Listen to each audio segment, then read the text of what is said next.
This is going to be the last chance to sell luxury items that are really not good for anything.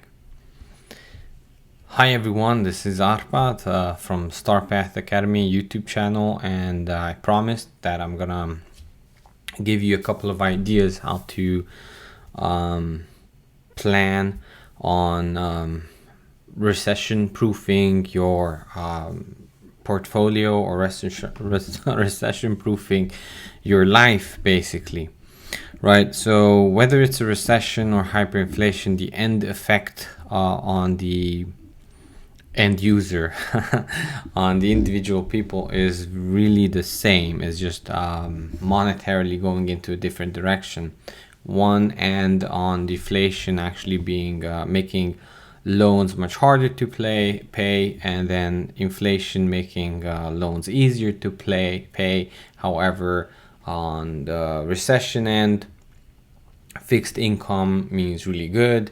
Fixed income on the inflation end means really bad. So there's differences, but actually the end effect of both is really just thinning the margin between what you make and what you need to spend.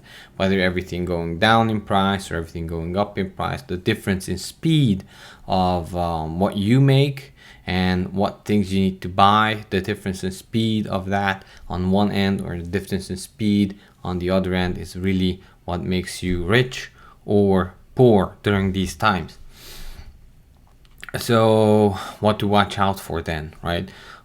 Basically, you need to trim the fat, trim the luxury items, and trim everything that you don't need. And just to give you a couple examples, of course, I'm not giving advice. You don't have to do any of this. Please don't do any of this. Don't even think about it. But if you are still interested, then here's my thought process behind it. So basically, let's just say, give concrete examples. Netflix, right? So if you have a subscription for Netflix, it's really something you don't need. Maybe you should be watching more of my YouTube videos, or other educational stuff that is for free, right? So you need to think about like how much that you can save on stuff that is really not necessary for you. So that means subscriptions, that means stuff that you regularly buy that you shouldn't, you don't need to buy. Also, going a bit downwards in cost when you go to restaurants, or don't even go to restaurants. Learn to home cook, right? And that sort of stuff. Every single aspect of your life, every single cost that you have during the month, you have to review. Basically, buy a notebook, right? And write out absolutely everything, no matter whether you spend it or your spouse spend it, and then have a check mark. Can we cut this or not? And if not, can we scale it back or not? So it's really the Dave Ramsey plan when it comes to it. But yeah, it's really it really is. But don't just live on rice and beans. You actually need also some other nutritions. But start with the luxury stuff, right? And start scaling back. The idea here is to stack cash, right? You need cash for deflation, what seems to be happening right now, and you need gold and silver for inflation, right? And then actually cash, the value of cash doesn't change, but the purchasing power will go up during a deflation, and your silver and gold might go down during a deflation.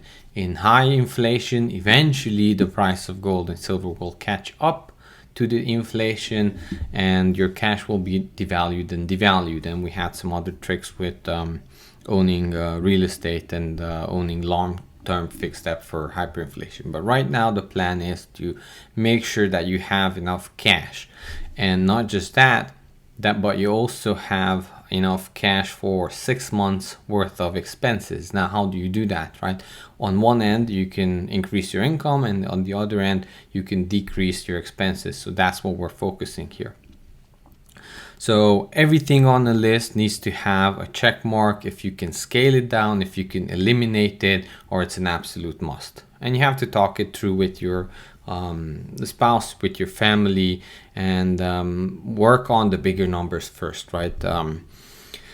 If you were planning a huge vacation and that sort of stuff, you may need to think about like what else can you do, right? But definitely entertainment and so forth and so on. What people kind of confuse early on is that let's say you want to decrease the food cost, right? And okay, you want to start the garden, but you got to watch out if that's really a realistic plan. Actually growing a garden right now under these conditions, if you cannot scale it up that much, then it's actually going to be net negative. It's still good for you to get the knowledge on how to garden, because if it really turns bad, you're gonna need it, right? And having a garden and having the knowledge is gonna be really important towards the end of the cycle. But right now, if you're going into that, you might actually have a bunch of upfront costs where you're spending so much time to just grow some potatoes, to be honest. Whereas purchasing right now, it's still much, much cheaper. You want the garden and all of that for becoming self-sufficient, not for saving money. So here's the trade-off, right? You stop your Netflix subscription, or you stop with your other hobbies that kind of bring cash out of your house, and if you can, recycle that money into self-sufficiency, especially prepping, making sure you have enough food, and so on and so forth. So how to make money during these times, right? The other thing that, okay, you cut your expenses, but how can you make money? Well, now you realize that you have to cut back on expenses. However, usually that means substitution, right? That means substituting something that was at a higher price with something that brings similar experiences at a lower price. So in order to make money during these times, or even during hyperinflation, one of the best things to do is help others save money. So how do you achieve that? Well, you offer cheaper substitutes to products that they use and they have, right? I'm not big on reusable diapers. However, that is one thing we had to use during hyperinflation, or in harder times anywhere in the world. You look at that, right? So if things are getting really bad right now, I'm not saying that you need to make the change yourself. However, if things get really bad, right, if you actually create reusable diapers for other people, then you might be actually helping them save money. And not just that, you're actually making them more resilient to the supply line issues, right? So think about that sort of stuff, right? One thing we had to do during the hyperinflation in Romania is make our own soap.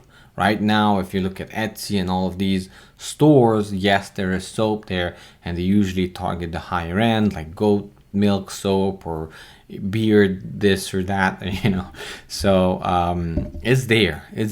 However, to be honest, it's higher quality, it's targeting a different market instead of just buying cheap soap, right?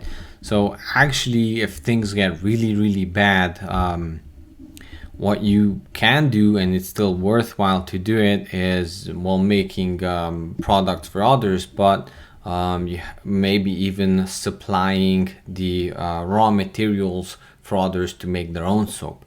So being on the closer end to raw materials is always safer. So providing raw materials or producing raw materials for others to make their own stuff is actually really good, right? So that could be, making your own furniture, or providing other people with tools to make their own furniture.